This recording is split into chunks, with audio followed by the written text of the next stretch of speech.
રાજ્યમાં ઠંડીનો પ્રકોપ જોવા મળ્યો નલિયા કે જે સૌથી ઠંડુગાર રહ્યું છે। ઉત્તર પૂર્વ દિશાના પવનો ફૂંકાવાને કારણે રાજ્યના 5 શહેરોમાં તાપમાનનો પારો સિંગલ ડિજિટ પર પહોંચી ગયો છે।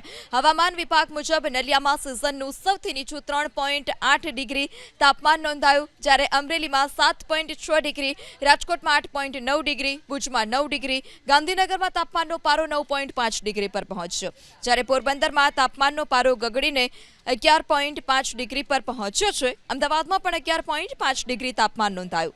તો આ તરફ ભાવનગર અને ડીસામાં તાપમાનનો પારો 12 ડિગ્રી પર પહોંચ્યો, વડોદરામાં 12.4 અને સુરતમાં તાપમાનનો પારો 14 ડિગ્રી પર પહોંચ્યો। અબડાસાના સુરદ્રો, મોટી, નાની મોટી, વમોટી સહિતના વાહનો કે જ્યાં બરફની ચાદર પણ જોવા મળી। હવામાન વિભાગ મુજબ આગામી 7 દિવસ વાતાવરણ સૂકું રહેશે, જોકે લઘુત્તમ તાપમાનમાં સાધારણ વધારો થવાની પણ શક્યતા છે। આ વચ્ચે ઠંડા પવનો યથાવત રહેશે। તો માઉન્ટ આબુમાં પણ મિની કાશ્મીર જેવો માહોલ છે। છેલ્લા 1 અઠવાડિયાથી તાપમાનનો પારો શૂન્યથી નીચે રહેતા માઉન્ટ આબુમાં કાતિલ ઠંડીનો પ્રકોપ જોવા મળી રહ્યો છે।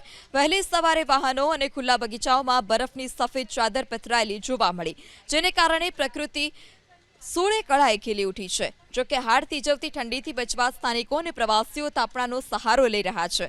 ઠંડીના કહેર વચ્ચે માઉન્ટ આબુમાં પ્રવાસીઓની પણ એટલી જ ભીડ જોવા મળી। નકી લેક, પોલો ગ્રાઉન્ડ સહિતના પ્રવાસન સ્થળો પર મોટી સંખ્યામાં પ્રવાસીઓ ઉમટ્યા છે।